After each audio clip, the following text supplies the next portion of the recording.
Bonjour à tous, j'espère que vous allez bien. On se retrouve pour le 20e épisode des Titans du Monsterverse. Aujourd'hui, je vais vous parler de Mechagodzilla du Monsterverse. Donc, le nom de Mechagodzilla vient du mot mecha qui est dérivé de mécanique et d'un autre monstre, Godzilla ou Gojira en japonais.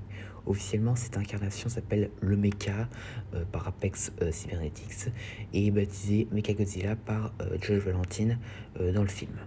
La conception de ce Mechagodzilla a été inspirée par la franchise Terminator. Le concepteur de créature et l'artiste conceptuel ont expliqué que cela signifie que la conception de Mechagodzilla devait être quelque chose de similaire à Godzilla lui-même.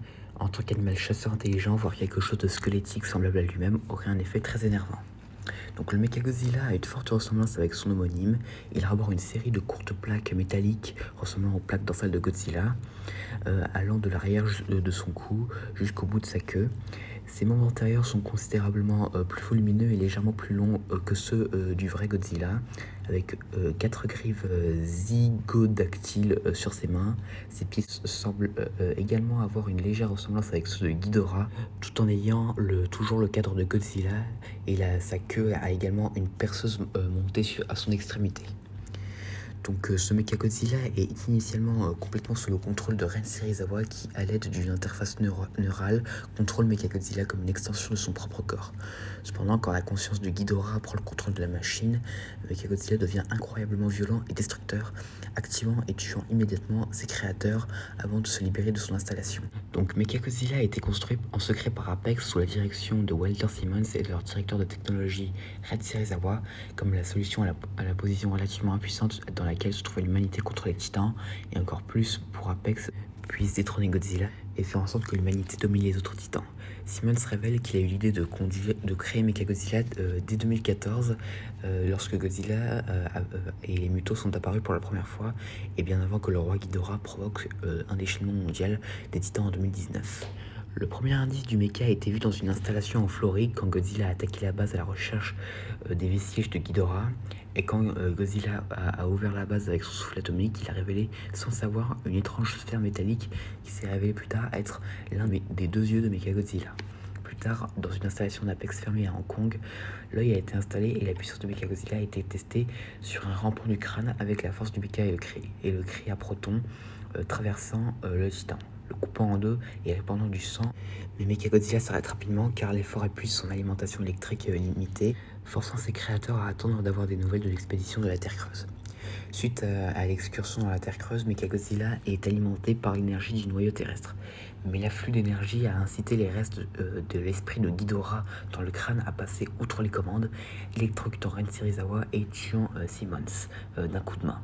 À la suite du conflit titanesque entre Godzilla et Kong, Mechagodzilla se libère de son installation et se déchaîne à Hong Kong et entre rapidement en contact avec Godzilla. Mechagodzilla combat son homologue organique et parvient à le maîtriser, mais Kong intervient dans le combat et s'associe avec Godzilla. Mais Mechagodzilla parvient quand même à les maîtriser, mais avant qu'il ne puisse tuer Kong, George Valentine verse de l'alcool sur un poste de contrôle du mecha, le faisant hésiter un bref instant, permettant à Godzilla de recharger la hache de Kong. Et Kong utilise sa hache pour démembrer brutalement puis décapiter Mechagodzilla. Donc maintenant passons aux capacités. Mechagodzilla possède un faisceau d'énergie rouge capable de brûler les rampants du crâne adulte, de faire exploser immédiatement les bâtiments et d'abattre et brûler Godzilla. Ce faisceau est également le pouvoir de déverrouiller et de maîtriser le souffle atomique de Godzilla, bien qu'il convient de noter que Godzilla avait déjà utilisé beaucoup d'énergie pendant son combat avec Kong. Donc Mechagodzilla est équipé de griffes de rotor en forme de grue. L'intérieur de ces griffes est orné de scies sauteuses industrielles, leur permettant de couper la chair tout en s'agrippant. Mechagodzilla peut même faire pivoter ses mains comme des perceuses, infligeant des dégâts supplémentaires. Et ses griffes pourraient aussi couper la peau d'un titan et lui infliger des dégâts supplémentaires. Les plaques dorsales de Mechagodzilla ont été utilisées pour défendre tous les organes et rendre plus difficile pour un titan de le détruire. Dans PUBG Mobile, ces plaques dorsales servent également de drone, qui, après s'être détaché du corps principal, fonctionne avec un esprit de rush, avec Mechagodzilla les contrôlant. Étant fait de métal, Mechagodzilla pouvait résister à plusieurs coups de Godzilla et Kong avant d'être déchiré par la hache de Kong. Il pouvait aussi utiliser l'énergie de la Terre creuse en la chargeant dans ses mains et ses pieds, lui permettant d'effectuer des coups dévastateurs sur Godzilla et Kong. ce qui lui donne de la force. Les mâchoires inférieures de Mechagodzilla ont un ensemble de scies circulaires conçus pour mordre un adversaire et utiliser les scies pour couper la chair de la peau dudit titan, infligeant des dégâts massifs.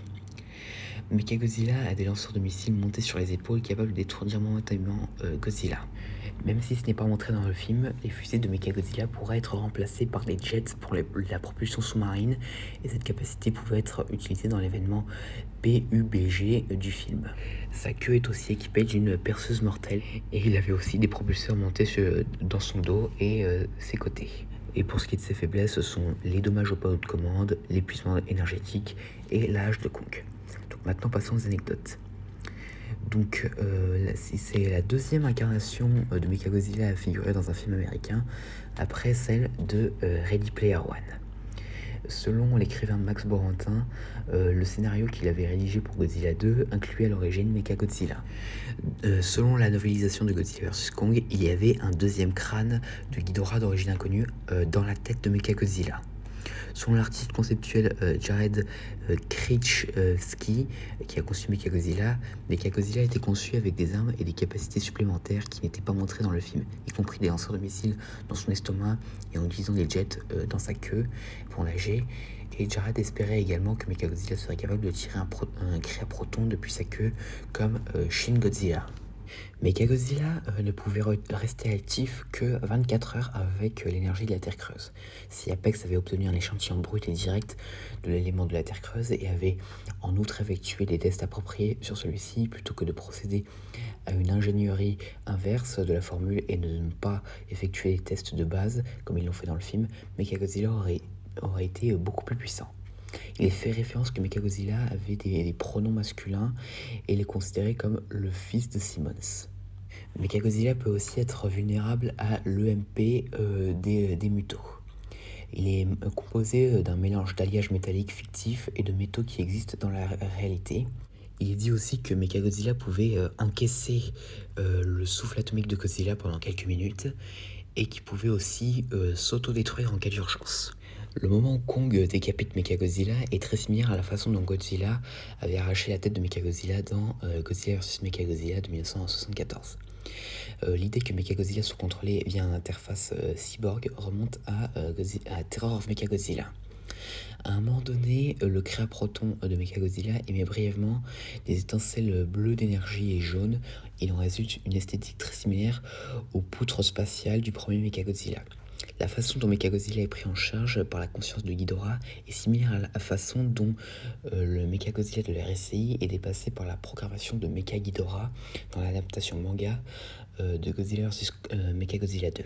Le fait que Mechagodzilla soit possédé par l'esprit de Ghidorah peut aussi être considéré comme une référence au Mechagodzilla de l'ère Millennium dont la programmation a été écrasée par la conscience du premier Godzilla, entraînant un saccage à Tokyo. La perceuse au bout de la queue de Mechagodzilla est à la fois une référence à la lame de queue unisaute de Showa Godzilla et à la main de perceuse de Kiryu dans Tokyo SOS. Et la configuration d'éclairage rouge prédominante de ce Mechagodzilla s'inspire de l'incarnation animée de Mechagodzilla qui présentait un style de conception étonnamment similaire pendant Godzilla City of the End of Battle. Pour ce qui est de l'avenir, alors il est possible que les restes de Mechagodzilla soient récupérés soit par Apex, soit par Monarch, pour construire soit Mechaghidorah, soit Moguera. Mais bon, voilà. J'espère que cette vidéo vous aura plu. N'hésitez pas à me dire ça dans les commentaires. Et à la prochaine.